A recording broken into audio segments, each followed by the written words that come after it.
आज का पहला क्वेश्चन है। नमक के मूल्य में 20% की कमी होने पर एक खरीदार 100 रुपए में 4 केजी नमक अधिक खरीद लेता है। नमक का घटा हुआ मूल्य प्रति केजी है। देखें, ऐसे क्वेश्चन जब भी आए तो हमें क्या करना है। सबसे पहले जो परसेंटेज दिया गया है उसको लिखें और परसेंटेज का साइन हटा के बटे में 100 लिख लें। मल्टीप्लाई का साइन लगाएं। जो रुपया दिया गया उसको अंश में और जितना वजन दिया गया है उसे हर में लिख लें।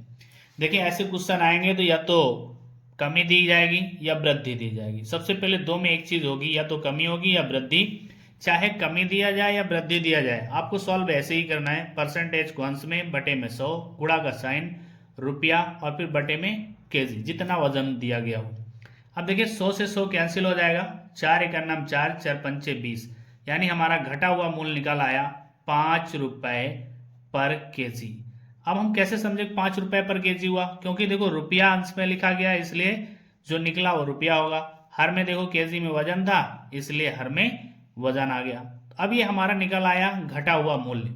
अगर यहीं पर घटे हुए मूल्य के बजाय बताता कि नमक का वास्तविक मूल्य बताएं, तो अगर वास्तविक मूल्य पूछता, वास्तविक मूल्य, तो किसी चीज का वास्तविक मूल्य होता है 100%। तो सबसे पहले देखें, जितना है उसको नोट करें। 5 दिया गया है, 5 रुपए पर केजी, लेकिन ये कितने परसेंट की वैल्यू है। तो देखिए, कोई भी चीज अपने आप में 100% होती है, लेकिन जो 5 रुपए निकला ना 20% कम की है। 20% कम की मतलब 80% की है। तो जितना परसेंट की वैल्यू होती है, वैल्यू ऊपर और परसेंटेज हर में लिखते हैं। फिर वास्तविक निकालना है, जो निकालना है उसका गुणा कर दो। वास्तविक मूल्य हमेशा 100% होता है, तो 100 से गुणा कर दें। अब देखें, 20 चौक 80 और 20 पंचे 100, पचहम हो गया 25 और 25/4। अब अगर हम 25/4 को भाग कर लें 25 का 4 से, तो 4 छंग 24, यहाँ पर एक पॉइंट लगाएंगे 0, 4 दून 8, फिर 2, फिर 0, 4 पंचे 20, यानी ये आएगा हमारा 6.25। हमारा मूल्य, वास्तविक मूल्य होगा 6.25 रुपए पर केजी। तो ऐसे क्वेश्चंस बहुत आसानी से इस विधि से हम सॉल्व कर सकते हैं। नेक्स्ट क्वेश्चन है, आमों के मूल्य में 20% की वृद्धि हो जाने से एक व्यक्ति को 40 रुपए में 4 आम कम मिलते हैं। वृद्धि से पहले 15 आमों का मूल्य ज्ञात करें। देखिए, जब भी ऐसे क्वेश्चन आते हैं ना, तो इनमें दो ही बात होती है, या तो वृद्धि दी जाती है या कमी दी जाती है। चाहे वृद्धि दी जाए या कमी दी जाए, सॉल्व करने का एक ही मेथड होगा। सबसे पहले परसेंटेज नोट करते हैं, बटे में परसेंटेज हटा के 100 लिखेंगे, गुणा का साइन लगाएंगे, अमाउंट जितना दिया गया उसको अंश पे नोट कर देंगे, बटे में या तो किलो में होगा या फिर वस्तुएं होंगी, उसको हम हर में लिख लेंगे। अब देखिए, सॉल्व कर देते हैं, तो ये हमारी वृद्धि की बाद की वैल्यू निकल आएगी। तो देखिए, ये 0 से ये 0 और ये 0 से ये 0, 4 से 4 कैंसिल हो गया, बचता है हमारे पास 2/1। अब 2/1 का तात्पर्य है, देखिए रुपया हमारा ऊपर था तो ये 2 रुपया हो गया। 4 आमों की संख्या थी तो ये नीचे 1 आमों की संख्या हुई। इसका मतलब ये कह रहा है कि 2 रुपए में अब 1 आम मिलते हैं। वृद्धि के बाद 2 रुपए में 1 आम मिलते हैं, लेकिन कह रहा है कि वृद्धि से पहले 15 आमों का मूल्य निकालना है। तो वृद्धि से पहले का मतलब होता है वास्तविक मूल्य, और वास्तविक मूल्य होता है, हमेशा याद रखें, 100%। किसी वस्तु का क्रय मूल्य यानी वास्तविक मूल्य 100% होता है, लेकिन ये जो प्रेजेंट मूल्य दिया गया है 20% वृद्धि का है। और 20% वृद्धि का मतलब हम 100 में अगर 20 जोड़ लें, इसका मतलब है कि ये वैल्यू हमारी 120% की दी गई है। तो 120% की वैल्यू को पहले हम वास्तविक में बदलें, तो वास्तविक मूल्य अगर निकालेंगे, वास्तविक मूल्य वृद्धि से पहले वाला, तो पहले 2/1 तो लिख लें, यानी कि 2 रुपए में 1 आम, और ये वैल्यू है कितने परसेंट की, 120% की। तो गुणा का साइन लगा लो और बटे में जितने परसेंट की वैल्यू है उसको हर में लिख दो, और जो निकालना है वास्तविक मूल्य, वास्तविक हमेशा अपने आप में 100 होता है, उसको अंश में लिख दो। अब कैंसिल कर लो, तो यहां देखते हैं 0 से 0 कैंसिल हो जाएगा, 2 पंचे 10 और 2 छक 12। अब यहां पर देखा जाए अगर, तो 5 दून 10, 10/6 आ गया। 10/6 आया तो इसमें क्या आम है क्या रुपया है। तो देखो, हम पहले से देख लेते हैं, रुपया अंश में था और हर में आमों की संख्या थी, इसलिए अब कहा जाता है कि वृद्धि से पहले 10 रुपए में 6 आम मिलेंगे। तो हमें वृद्धि से पहले 15 आमों का मूल्य निकालना है, तो 10 रुपए में अगर 6, तो 15 ज्यादा है, ज्यादा के लिए गुणा कर देते हैं। अब देखिए, यहाँ पर 2 तिहाई 6 और 2 पंचे 10, 3 एक अन्नम 3, 3 पछे 15, तो आ गया कितना 55 25, यानी कितने रुपए में मिलेंगे? वृद्धि से पहले 15 आम 25 रुपए में मिलेंगे। नेक्स्ट क्वेश्चन है, एक डीलर अपने माल को क्रय मूल्य पर बेचने का दावा कर रहा है, लेकिन 1 केजी के स्थान पर इसका वजन 900 ग्राम है, उसका लाभ प्रतिशत है। देखिए, जब भी ये डीलर वाले क्वेश्चन आते हैं, यही क्वेश्चन बेईमान दुकानदार वाले होते हैं। ऐसे क्वेश्चनों में जब भी हमें लाभ या हानि निकालना होता है, यहाँ से लाभ पूछ रहा है, लाभ होगा भी, क्योंकि 1 केजी का मतलब हुआ 1000 ग्राम। वो 1000 ग्राम के स्थान पर हमें दे रहा कितना? 900 ग्राम। तो अगर 900 ग्राम दे रहा है, इसका मतलब है कि हमें कितनी बेईमानी वो कर रहा है? 1000 में 900 घटा लें तो यानी 100। तो जितनी बेईमानी कर रहा है ना, उसको अंश पे नोट कर दो, और बटे में जितना हमें दे रहा है उसको हर में लिख दो। और किसी चीज को परसेंटेज में बदलने के लिए गुणे में 100 कर देते हैं, आंसर हो गया। 0 से 0 कैंसिल कर लो। अब बचता है हमारे पास 100/9, और अगर हम 100 को 9 से भाग करें तो 9 एक अन्ना में 9 और 1 0, 9 एक अन्ना में 9 और फिर 1 बचा। जितनी बार जाता है ना उसको सही में लिखते हैं, 11 सही, शेष को अंश पे लिख देते हैं 1/, और जिससे भाग करते हैं उसको बटे में। इस तरह से हमें प्रॉफिट है 11 सही 1/9% का। नेक्स्ट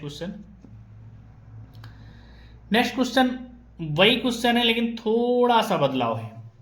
एक आदमी मूल्य की लागत पर 4% हानि पर फूल बेचता है।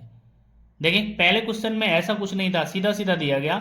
यहां कह रहा है कि 4% हानि पर फूल बेचता है, लेकिन वह तौलने के लिए 25 ग्राम वजन के बजाय 20 ग्राम का उपयोग करता है, उसका लाभ प्रतिशत बताएं।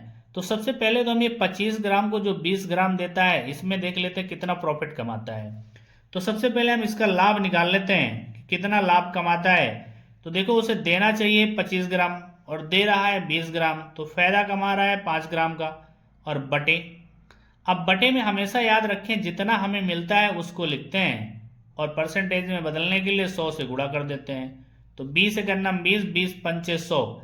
इस प्रकार कहा जाए तो 5 गुणे 5 25। वो पहले तो 25% की प्रॉफिट कमा ले रहा है, फिर कह रहा है कि ना हम अपने सामान को 4% हानि पर बेच रहे हैं। तो अब देखते हैं कि 25% प्रॉफिट लेके 4% हानि पर बेचता है ना, तो अब लाभ कितना होगा? तो अगर जब 2% होते हैं तो पहले प्रॉफिट है तो उसको प्लस में लिख लो, यहां निगेटिव की बात कर रहा हानि तो माइनस में लिख दो, फिर माइनस कर दो, और इसके बाद दोनों परसेंटेज का मल्टीप्लाई कर दो। 25 गुणे 4 और बटे में हमेशा 100। 25 चौके 100 एक बार गया, तो यहां देखते हैं 25 और माइनस का 4 और माइनस का 1, यानी माइनस का 4 माइनस का 1, तो ये हो गया हमारा 5। 25 से 5 घटेगा तो 20। अब दुकानदार को वास्तव में कितना प्रॉफिट हो रहा? 20% का। हमारा नेक्स्ट क्वेश्चन है जो एनटीपीसी सीबीटी 2 में पूछा गया 2022 में।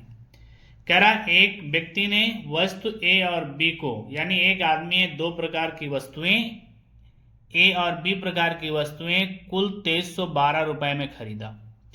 उसने ए को 16% हानि पर बेचा और बी को 20% लाभ पर बेचा, और कहता है ऐसी कंडीशन में ए और बी का विक्रय मूल्य समान है। समान है मतलब बराबर है, तो ए और बी की लागत कीमतों के बीच अंतर क्या है? देखिए, इसमें जो मेन पॉइंट है ना, वो कह रहा है कि ए और बी जो है इनका विक्रय मूल्य जो है ना वो बराबर है, समान है। तो अगर विक्रय मूल्य बराबर है तो विक्रय मूल्य होता क्या है? विक्रय मूल्य बराबर होता है क्रय मूल्य इनटू। अब यहाँ 2 बार विक्रय मूल्य का मतलब समझो, अगर प्रॉफिट है तो हम 100 में प्रॉफिट को जोड़ के निकाल लेंगे, और अगर लॉस है ना तो 100 में लॉस को घटा के निकाल लेंगे, क्योंकि विक्रय मूल्य बराबर क्रय मूल्य में इनटू प्रॉफिट है तो 100 में जोड़ दो और लॉस है तो 100 में घटा दो। अब यहाँ पे देखें, कोई भी वस्तु होती ना अपने आप में हमेशा 100% होती। जैसे ए ने कोई चीज खरीदी तो उसका क्रय मूल्य भी 100% होगा, और बी ने भी अगर खरीदी तो उसका भी क्रय मूल्य 100% होगा। इनकी वैल्यू अलग हो सकती है, जैसे मान लो इसका 1000, इसका 1500, कुछ भी हो सकता है, लेकिन इनका परसेंटेज हमेशा 100% होता है। कहने का तात्पर्य है कोई वस्तु कितने भी रुपए में खरीदी जाए, लेकिन वो परसेंटेज के मामले में अपने आप में 100% होती है। तो ए ने जब 16% हानि पर बेचा तो कोई चीज 100% पे खरीदी जाती है, 16% हानि हुई तो मतलब 84% पे हमने बेच दिया।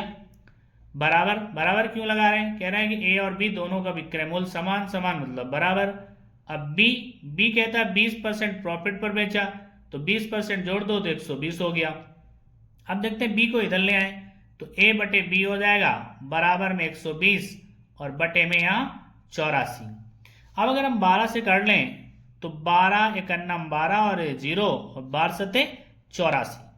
अब यहाँ देखिए, यहाँ तो ये विक्रय मूल्य था, लेकिन जैसे इसको इधर लाएं और ये इधर हो गया, अब ये दोनों हो गए क्रय मूल्य। ऐसी कंडीशन में जैसे विक्रय मूल्य लिखे गए और जैसे इनका पक्षांतर किया गया, यानी बी को इधर लाया गया, 84 इधर ले गए, तो ये बन गए क्रय मूल्य। अब देखें, क्रय मूल्य में कहता है ए का हिस्सा है 10 और बी का हिस्सा है 7, तो दोनों मिला के दोनों का हिस्सा कितना बनेगा, 10 7 17, यानी 17 यूनिट की जो वैल्यू दी गई है आपके पास, वो दी गई है कितनी, 23 12, 23 और 12। अब हम 23 और 12 को डिवाइड कर लें, 23 12 को अगर डिवाइड करते हैं 17 से, तो 17 एकन्नम 17 और यहाँ आया 6 और 1, 17 तिया 51 और फिर यहाँ 0 और 1 2, 17 छक्का 102, यानी 17 एकन्नम 17 और ये कैंसिल होगा 136, मीन्स एक यूनिट की जो वैल्यू निकली वो निकली 136। इस बात को याद रखें। अब कह रहा है कि दोनों की लागत कीमतों में अंतर, तो देखिए अंतर कितना है दोनों में, 3 का। जब 3 का अंतर, तो यहाँ पर अगर हम अंतर निकालेंगे तो देखिए 1 की वैल्यू है 136, तो 3 की वैल्यू निकालना है, तो 3 छंग 18, 3 तरक का 9, 1 हासिल का 10 और 3 एकन्नम 3, 3 1 4, यानी दोनों की लागत कीमों का अंतर कितना है, 408 रुपया।